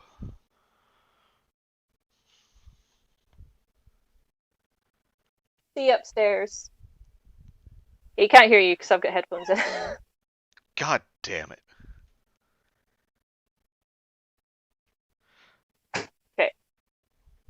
The letter was still legible in parts, but some words were nearly obliterated. Others were simply incomprehensible. Rather than being a fan of exploring, God according damn it. to my letter, I was an avid exploring enthusiast. Sorry. It's actually not that. It's just every time I hear that word, I hear Exodia, obliterate. I thought the word exploiting is just really amusing. I was an avid exploiting enthusiast. Even this kid at 5 years old is just saying their thing. God damn it. Like, who the fuck did? I'll kill him. I wanted to know who did this. I felt that I had put more effort into writing that letter than any of my peers, and so for someone to so carelessly deface it was unthinkable. I'm sorry. It just the way you said I wanted to know who did this. It reminded me of the Family Guy skit when Peter's like the no trash cougar. He's like, I want to know whose cup this is. Oh god, I remember that. Like Gary the no trash cougar says, give a larvage, throw out your garbage.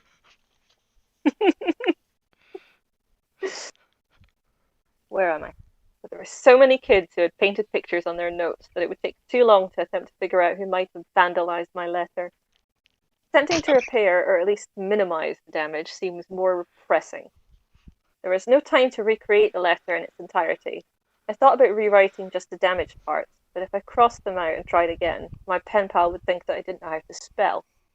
I reassured myself that there would be other letters and other chances, and walked quickly to the table where the paints were. I tore off a paper towel and tried to dry off the note as best as I could without smearing the reanimated ink.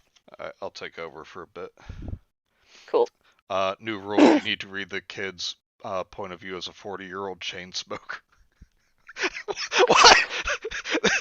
Kenzie, that would be freaking everything. This is all from his point of view. I don't speak French. Basically, how I imagined D.I. Steele talking. Yes. We need Gary the No Trash Cougar to be an actual mascot. That would be great. Alright, the teacher called us alphabetically to the far side of the classroom. One by one, we stood in front of a wall-sized map of the city and smiled with our balloon tethers held tightly in our fists. The mechanical whirring of the Polaroid camera repeated as each of us had our picture taken. After the film had developed, we put the photographs in our envelopes along with our letters.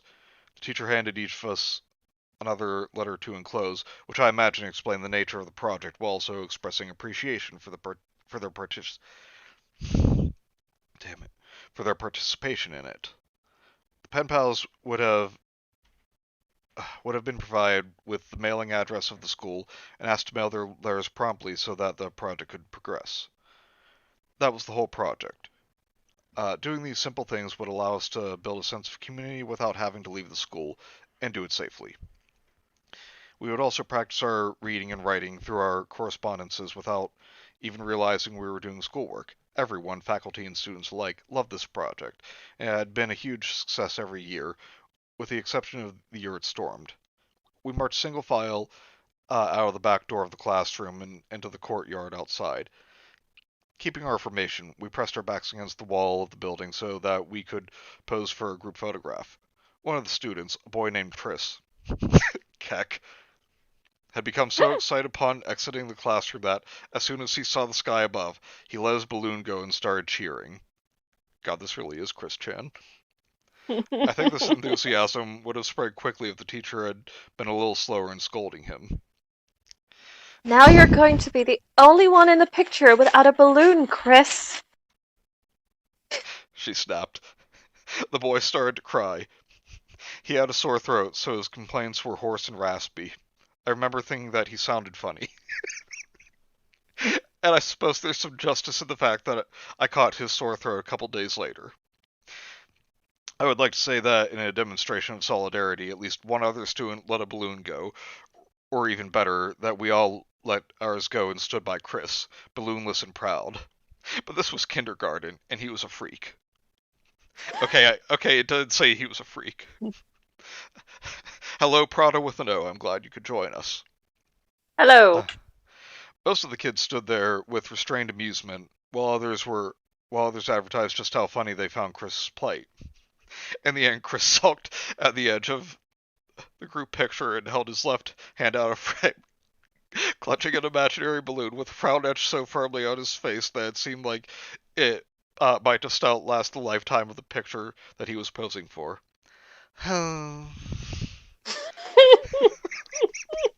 Seriously, just picturing him as Chris Chan, it fits so perfectly.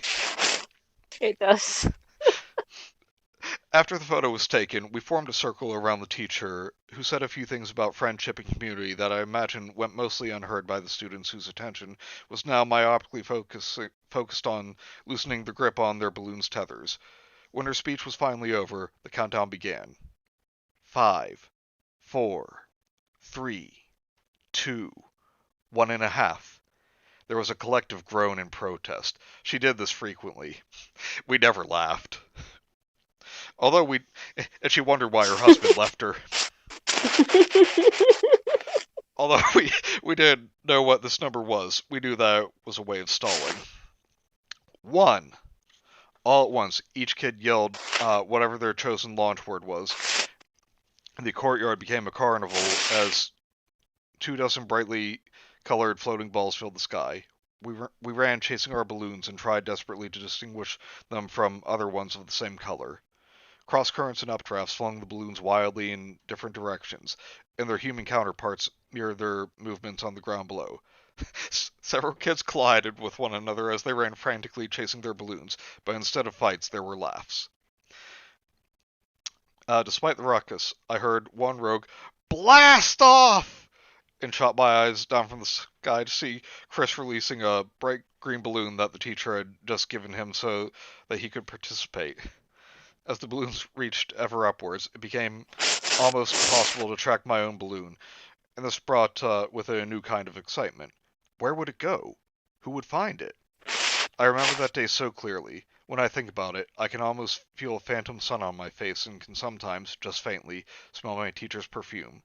It was one of the happiest days that I had ever had. Over the next couple of weeks, the letters started to roll in. Most of the notes came, as requested, with pictures of different landmarks. What is that sound? What sound? It sounds like a shifting sound. I don't hear anything. Are you using like a blanket or something? No, I maybe just shifted in my seat. Maybe that's what it was. Oh. Ah! You alright?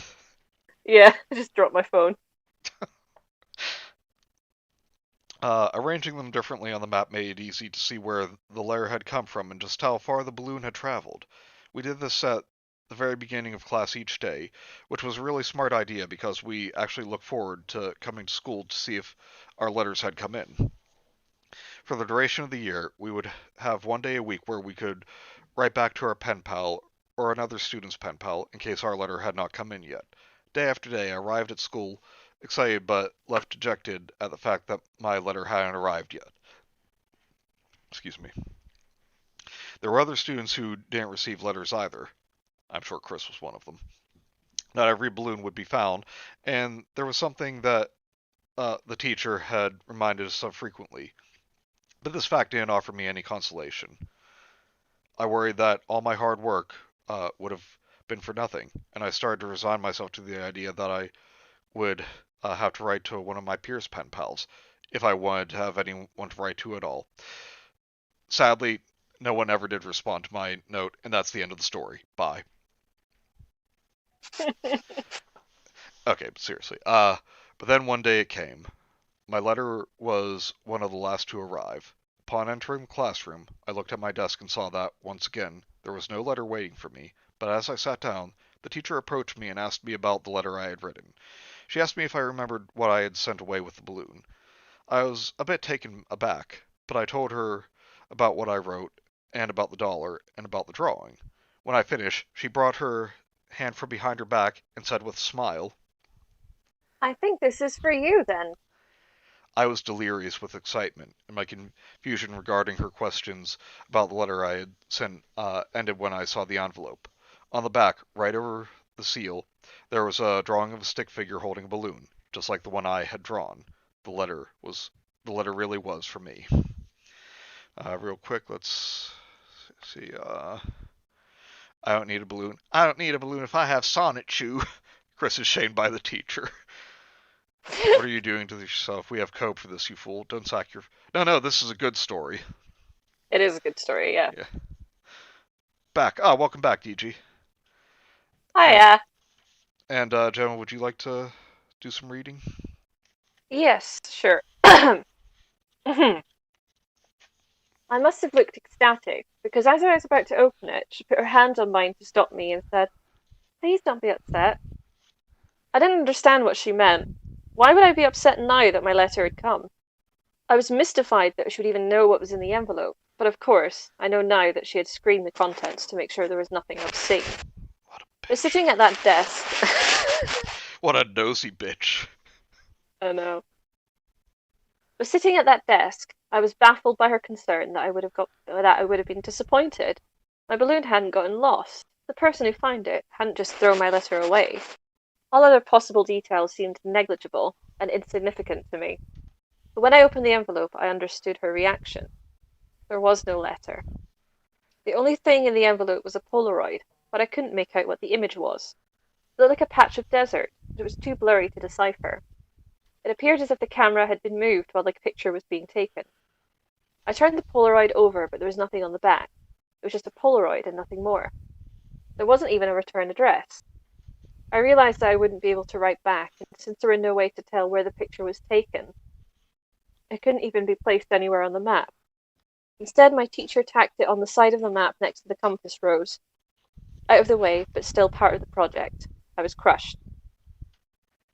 When I got home, my mum asked me how my day was, and so I told her. I told her I'd gotten a letter from my pen pal, and she became visibly excited. I think she had always known that I might never get a response, and as time went on and my potential contact remained silent, her consolation shifted from optimism to possibility and potential to realism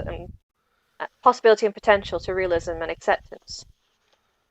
So when I actually received something, she was both shocked and overjoyed for me, since she knew how badly I'd wanted someone to write me back. When I told her that there was no letter, only a Polaroid, she joked that maybe my pen pal had bad handwriting and was embarrassed after seeing how good mine was. I didn't think that was actually the case. Honestly, though, I think that's kind of a cute thing to say. It is, yeah. It's like, aw.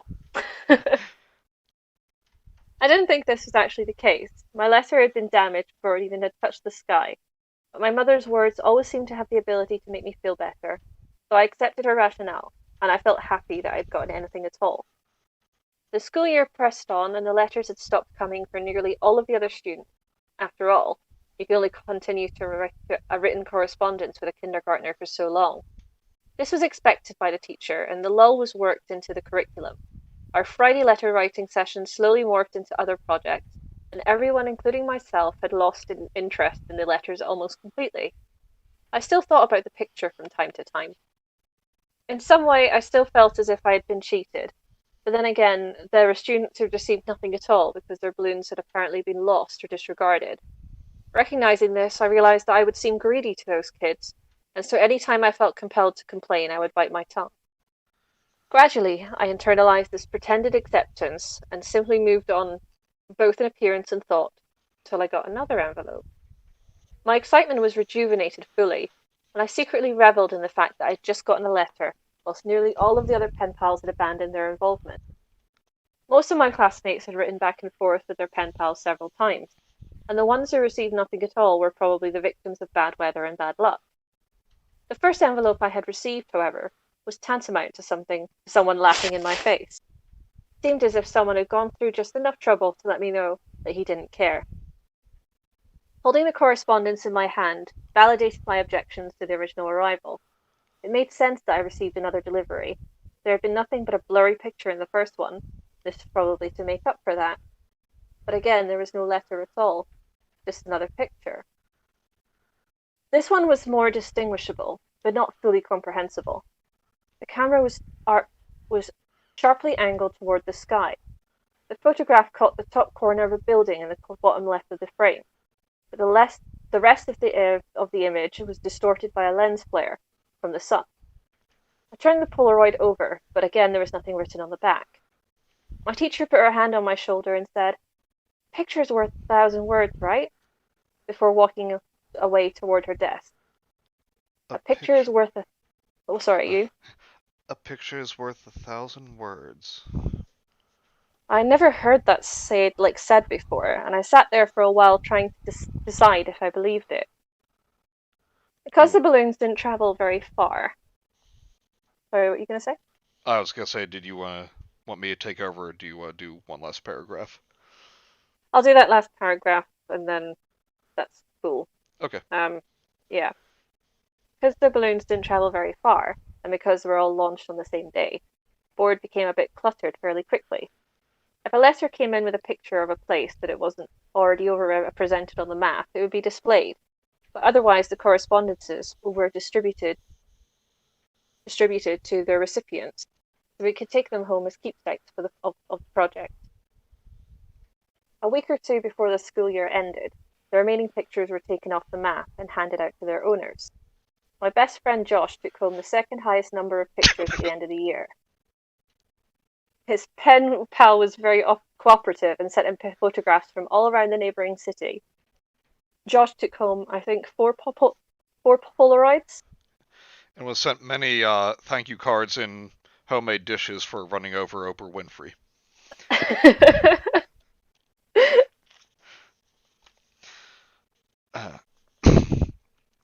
I took home nearly 50. The envelopes had all been opened by the teacher, but after a while I had stopped even looking at the pictures. However, the photographs were, if nothing else, a collection, and so I saved them in one of my dresser drawers that housed my other collections. The problem with collections, I had found, was that either there was simply no way to gather all the things in a series because there was no end to it, or there would always be that last item that made your collection incomplete. In my mind, I suppose, the things in the collection weren't as valuable as the completeness of the collection itself. My drawer was a mausoleum of my incomplete collections of rocks, baseball cards, comic book cards, and little miniature baseball batting helmets that my mother and I would ceremoniously buy from a vending machine at Winn-Dixie after T-ball games. I put the photos in a box and slid it next to my baseball cards. With school year over and summer break just beginning, I turned my attention to other things. For Christmas, midway through the year of kindergarten, my mom had gotten me a small snow cone machine. It didn't make very good snow cones, but the fact that I could make them at home now delayed both Josh and me. He came to covet the machine so much that his parents bought him a slightly nicer one for his birthday toward the end of the school year. The snow cones produced by Josh's machines were much bigger and were made much faster than when we would use my machine. Several weeks into the summer break, we decided to take a break from exploring the woods. We would pool our resources and set up a snow cone stand to make money. We thought we could make a fortune selling snow cones at $1. but the police came by, said we didn't have a permit, and destroyed our little stand. Do you have a license for those snow cones? Oh, you got a license for that? I'm just picturing like a stereotypical Bobby like appearing out of the snow cone. Oi, you got a license? Josh and I lived in different neighborhoods, so we had a conversation about where we would set up shop. As one might have expected, we both wanted to locate the business at our respective houses, so before we even had the cups for the shaved ice, we had our first disagreement. His neighborhood was a bit nicer than mine, but many of the older houses in my neighborhood had slightly larger yards, and as such, the people who actually cared for them had to be outside for longer amounts of time in order to do so. There were there were also simply more people in my neighborhood, since there were many houses that stood on fairly small plots of land, and the ongoing construction around where I live meant that there were always people outside on the weekends. Josh rebutted by claiming that his neighborhood was nicer than mine was, and this was the thought that had never occurred to me before. I became indignant, and our capacities to engage in a civil and rational discussion became exhausted. Ultimately, I won by trumping all of Josh's legitimate reasons by exclaiming that it was my idea, and so we would do it at my house. The first weekend was a disaster. We had both used our machines before, but to be quite honest, we simply weren't very good snow cone producers. We had 2 bottles of syrup, cherry and cherry, so there wasn't to be much variety in terms of flavors. More to our detriment, we had never completely figured out how best to pour the syrup onto the ice, or how much to pour for that matter, so most of our customers had their hands covered in overflowing red dye when they squeezed the paper cups to take their snow cones away. We made about $6 and stopped for the day. We didn't fare much better the second weekend. Josh and I had gotten the hang of the syrup for the most part, but I had the idea that we should use crushed ice in the machines in order to make the snow cones more quickly, since I thought that smaller chunks of ice would shave faster. Instead, the crushed ice became jammed between the blades and the plastic rotor inside the machine, and broke my snow cone maker immediately. This machine was one of the nice things that I owned, and so I became flustered when I couldn't get to work. I took the top off and looked inside. I could see the chunks of ice that were jamming the blades, and so I picked up the plastic case and banged it on the table a few times in an attempt to dislodge them. Looking up, I could see a potential customer coming. I needed to clear the jam quickly. Without thinking, I pushed my hand down into the cavity of the snow cone machine and began carefully wrestling the ice out of the space between the blades and the inside wall. I looked up again, and I recognized the person from the weekend before. Forgetting that Josh's machine was working fine, I turned my attention back to the problem so that I could be ready for our first return customer. I could feel the ice begin to give and pivot a little as the heat from my fingers melted it. I almost had the problem resolved when I heard Josh say, "Hey, what's this button do?" I looked over to Josh and saw that he had his finger on the start button of my machine. Reflexively, I yanked my hand out of the snow cone maker, my middle finger catching the blade on the way out. There was a period of just a few seconds where I thought that I had just scratched myself, but a thin red line soon began to quickly draw itself horizontally along the underside of my finger. I watched as that line widened and spread as blood began dripping from my hand. I shouted at Josh while he prepared a snow cone on his machine for our anticipated customer, and he said that he was only joking, that he wasn't really going to push the button. He looked genuinely remorseful from what I could tell, though he seemed to have a problem looking at my hand as he apologized. I think now that Josh had a fear of blood. Josh had already finished pouring the syrup before the customer got to the table, and he held it gingerly so that it wouldn't melt. Holding my finger with the opposite hand, I looked around for something to wrap it in. By the time the customer got to our stand, the blood had welled up in the tight fist that I was making around my finger and had begun dripping down my forearm. As Josh held the snow cone out to the man, I saw our patron's eyes dart back and forth from the cherry red ice to my blood red hand. His expression changed from concern to amusement, and finally he said, You boys sure put a lot of yourself into the business." The man followed this exclamation with a guffaw so long and loud that I could still hear it when I went back into the house to show my mom what I had done to myself. When I got back outside, Josh said that the man had bought the snow cone. We decided, decided to quit while we were ahead, so we packed up and went inside. It turned out that my machine wasn't irreparably damaged. Once the ice melted, the jam was cleared, and it began to work again without difficulty. This was good news, because business picked up the following weekend. Josh and I had taken a substantial break from our explorations in the woods due to a patch of trees that blocked our path, and during that hiatus, I made a new sign that said, in big, bold letters, "Free snow cones."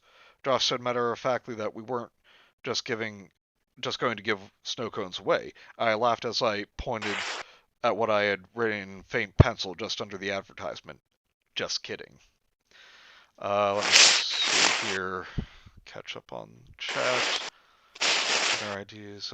Penpal. Dear protagonist name, I am a 7-year-old boy from Chicago and not an undercover Soviet spy. Please send nuclear codes and plutonium. Sincerely, Penpal.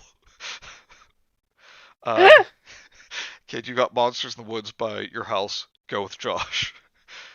Going to have to head out. Good night. Oh, damn. Sorry I missed that Shadow White. Hope to see you next time.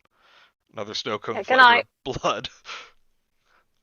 Josh is such a prick. Running over Oprah was the start of his crime career.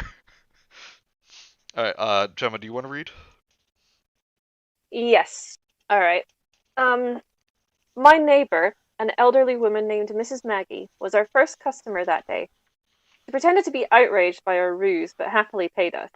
Before she left, she told us that she would look for us in the lake later that day if we decided to go swimming. We had many more customers that day, and they were all good sports about our trick, including the man who returned for a third time. We made $18 that day, and a little bit less the following weekend. I'm sorry, that it made me think of Clerks. I'm not amused by your ruse. I'm sorry, your ruse, your clever attempt to trick me. I'm not amused. I love Clerks. The fifth weekend would turn out to be our last day of business. My mum would take my snow cone machine away only a couple of days later. When I protested, she told me that she didn't want me cutting my hand off, although I had injured myself weeks ago. Even at that age, I thought this late reaction was bizarre. Because Josh and I had both had a snow cone machine, we each had a separate stack of money that we'd put together into one pile, and we'd split it evenly. When there was an odd number of bills, we would play paper, rock, scissors to see who would get to keep the extra bill. I don't blame you for kind of stumbling there. They put that in the wrong order. Yeah, it's rock, paper, scissors. Yes. to see who would get to keep the extra bill. We called this decision-making ritual gaming. We also expressed our hatred for women and minorities as we did this. This is my gamer pad.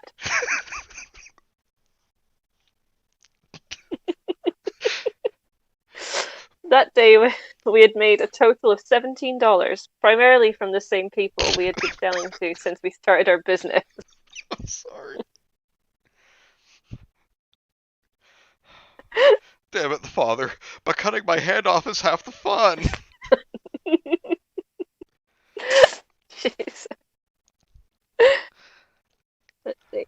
After we stopped selling for the day, Josh was divvying up the spoils, and as he paid out my fourth dollar, I was consumed by a feeling of profound bewilderment. The dollar said for stamp. I must have vocalized. Gotta say, even like every time I read that, it just gives me a chill. Yeah, like I was like, oh shit. Yeah. I must have vocalized my surprise because Josh noticed my shock and asked if he had miscounted. No, that dollar. Josh, that's the dollar I sent. What? That's the dollar, man. The one I sent. What dollar? What are you talking about? Seeing the dollar here in my hands befuddled me, and I struggled to compose myself so I could explain more clearly. From the balloon. I sent it off with the balloon, remember? I put it in the envelope with my letter. Josh pondered this for a moment before deciding what this meant. That's so cool, he shouted. As I thought about it, I came to agree. The idea that the dollar had made it right back to me after exchanging so many hands staggered me. I had no way of knowing how far the balloon had travelled, but whatever the distance had been, this was still amazing. Whoever found my balloon must have bought some stamps at the post office, and then slowly and incrementally the dollar had worked its way right back to me. I rushed inside to tell my mom, but my excitement coupled with her distraction from an in-progress phone call made my story incomprehensible to her, to the point that she responded simply by saying, "Oh wow, that's neat!" Okay, I Just wish to we play. had Rudy on the call with us just for that line. "Oh wow, that's neat!" just to placate me. Frustrated, I ran back outside and told Josh I had something to show him. We thundered up the steps to my front door, and ran immediately to my room. I opened the collection drawer, took out the box of envelopes, and showed Josh some of the pictures. I started with the first picture, and we went through about 10 before he lost interest in looking at poorly angled and meaningless Polaroids. I grew irritated with his disinterest. My pen pal had sent these pictures, and today, after countless transactions, the dollar he had used to send the photographs had landed right back into my hand. This was almost too much for me to take in. The sheer improbability of it all. Even the most minor alteration would have changed things entirely. If Josh had paid the first dollar to himself, I probably would never even noticed my returning defaced currency. Josh, however, had become completely disengaged and asked if I wanted to go play in the ditch before his mum came to pick him up. I responded with a distracted and almost dismissive agreement as I shuffled through the envelopes. I'm not sure how the routine was born, but the ditch had become a battleground to Josh and me. Nearly every time we stepped into the ditch, one of us would lob a clod of dirt at each other, and this would catalyse a full-scale assault in both directions. It probably started with a single playful toss, dried mass of compacted dirt, but it became nearly impossible for us to step into that arena without almost instantly entering into a standoff. We enjoyed these battles so much and sought them out with such frequency that the ditch became the ditch, without us even noticing. That day was no exception to the rule of combat, but the war game was persistently interrupted by rustling in the woods around us. We were used to these sounds. There were raccoons and stray cats that lived in the woods by my house, but there seemed to be a little too much noise coming from the forest floor for it to be caused by either of those things. As we continued our battle, we traded guesses at what the source of the ruckus was in an attempt to scare one another. Playing games like these gradually evolved into the games I would play by myself, when exiting the woods as the sun rolled away. My last guess was that it was a mummy, but in the end Josh kept insisting that it was a robot because of the sounds that we heard. As we were leaving, I said that if it was a robot, it would have made much more noise, but Josh shook this off and became a little serious. He looked me right in the eyes and said, You heard it, didn't you? It sounded like a robot. You heard it too, right? I had heard it, and since it sounded mechanical, I agreed that it was probably a robot. It's only now, looking back, that I understand what we heard. When we got back to my house, Josh's mum was waiting for him at the dining room table with my mum. Josh told his mum about the robot. Our mums laughed. Josh went home. My mum and I ate dinner, and then I went to bed. I tried to sleep, but I was feeling restless. Josh might not have been interested in those photos, but after seeing that dollar, I could think of virtually nothing else. Before too long, I climbed down from the top bunk and took the boxes of envelopes out of my dresser drawer. I took out the first envelope, set it on the floor, and placed the blurry desert Polaroid that had been inside it on top. I laid the second envelope right next to it and put the oddly angled Polaroid of a building's top corner over it. I did this with each picture until they formed a grid that was about 5 by 10. I was taught to always be careful with the things I was collecting, even if I wasn't sure whether they were valuable or not. And I'm gonna catch up with the chat here, and then would you like me to take over?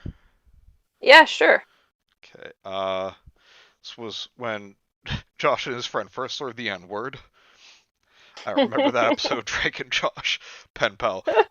Before I can make you my pen pal, I must know your opinion on women in the state of Israel. I just imagine, like, this poor kid. Israel, I just know about that from Sunday school. So this is Rudy's kid? Plot twist, the kid is Rudy. Raptor Rex's mind is blown.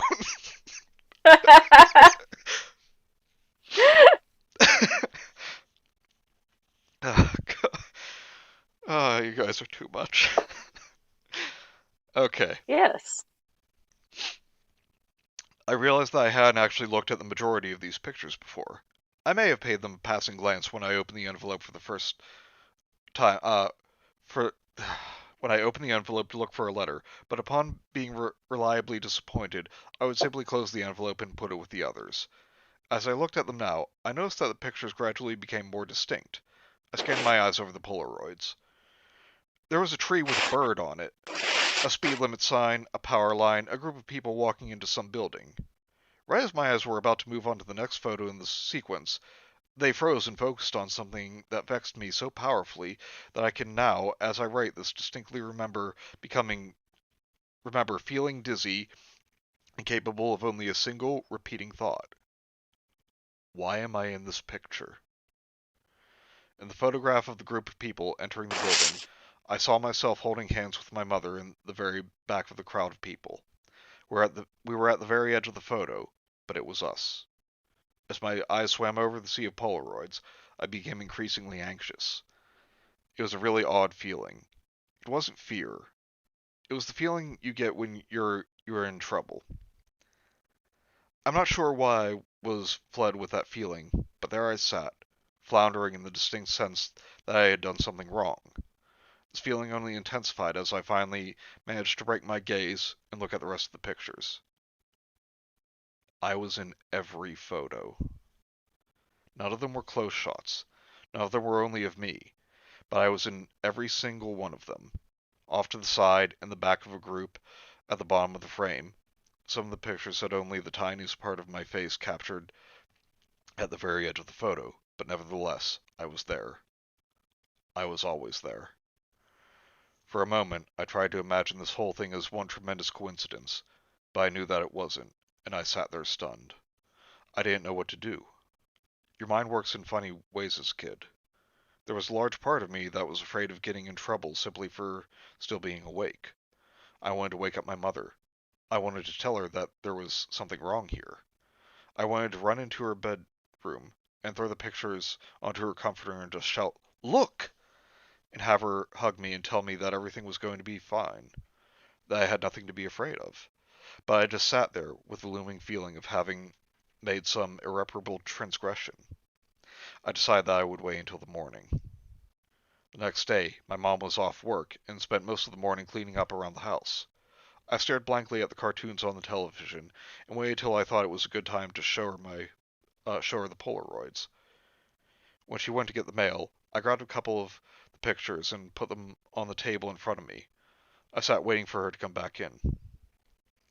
I couldn't even think of how to begin, and I dug my fingernails into the chipping paint on the table as I tried desperately to think of the perfect way to explain everything. When she returned, she was already opening the mail. I heard her throw some junk mail into the trash can, and I took a deep breath and forced words out of my mouth as I forced my hands to actually turn the page. "Mom, can you come here? I have these pictures." Just give me a minute, honey. I need to mark these on my calendar. After a moment, she came and stood behind me and asked me what I needed. I could hear her shuffling with the mail, but I just looked at the Polaroids and told her about them. I reminded her about the balloon project and how I had only gotten a picture in my first correspondence. I told her that after that one, they just kept coming, but I never said anything because they were just stupid pictures.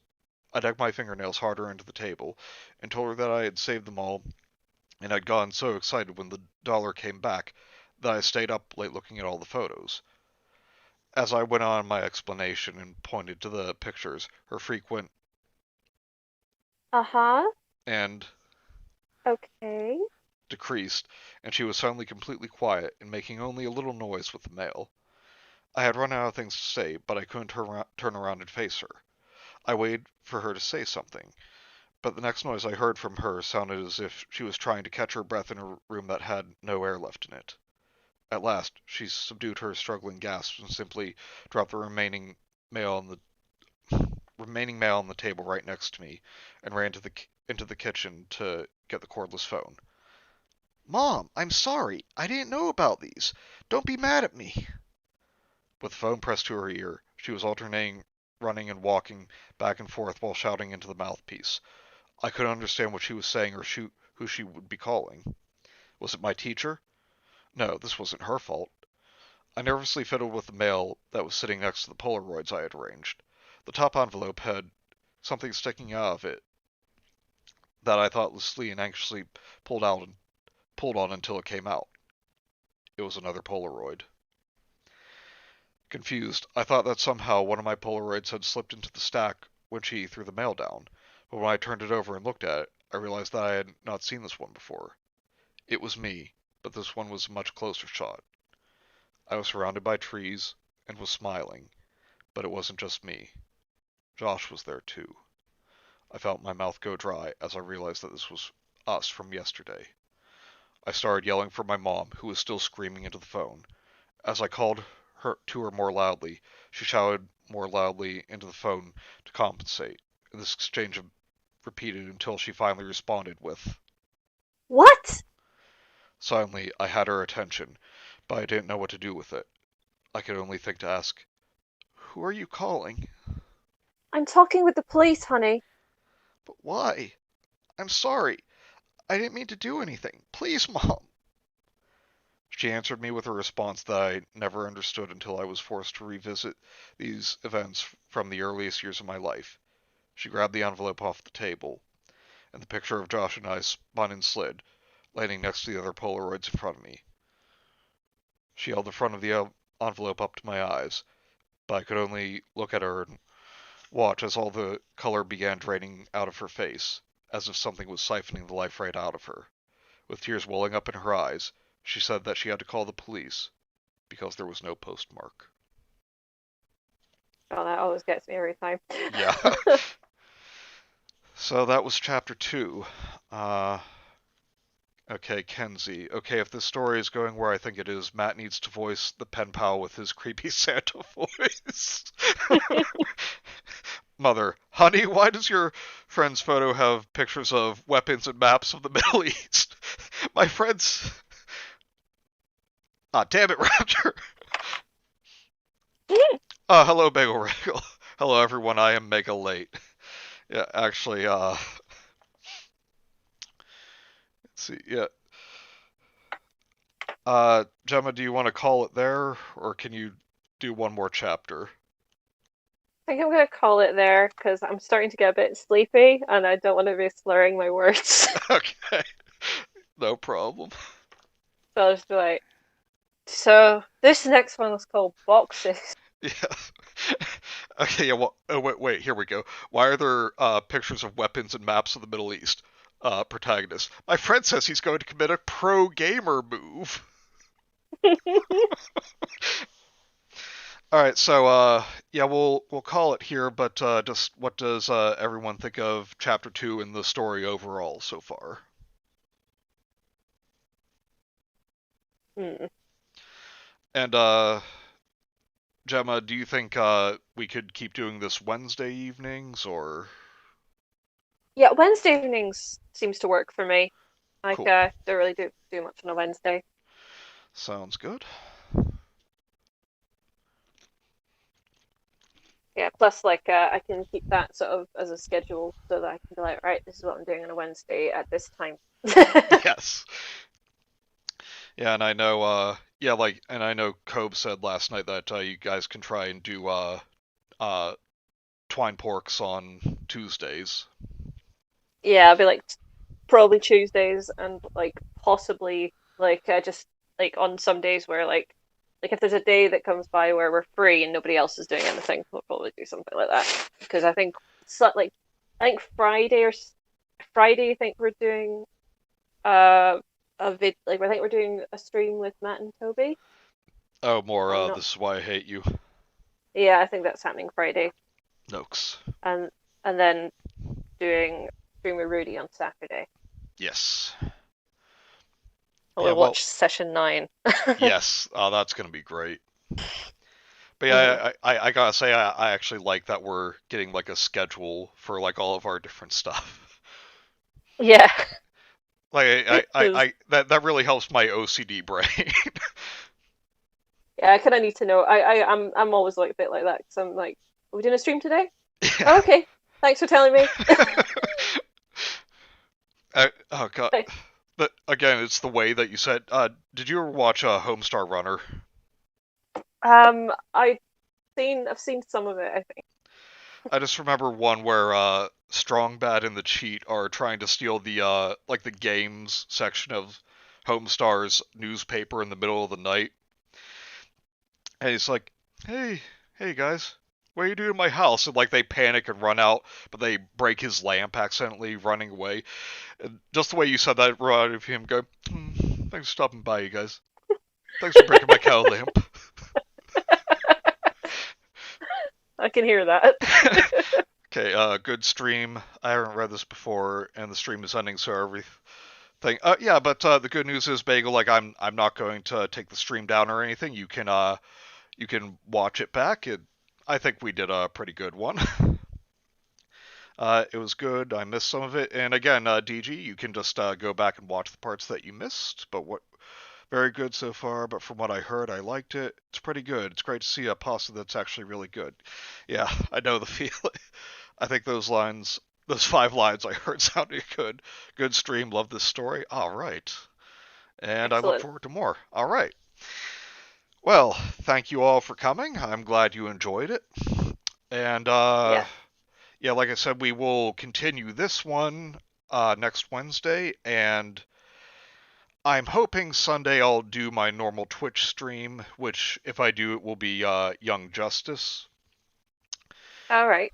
So, yeah, I'll talk to you guys later. Gemma, thank you very much. Yep. Thanks for having me on. And I'll see you guys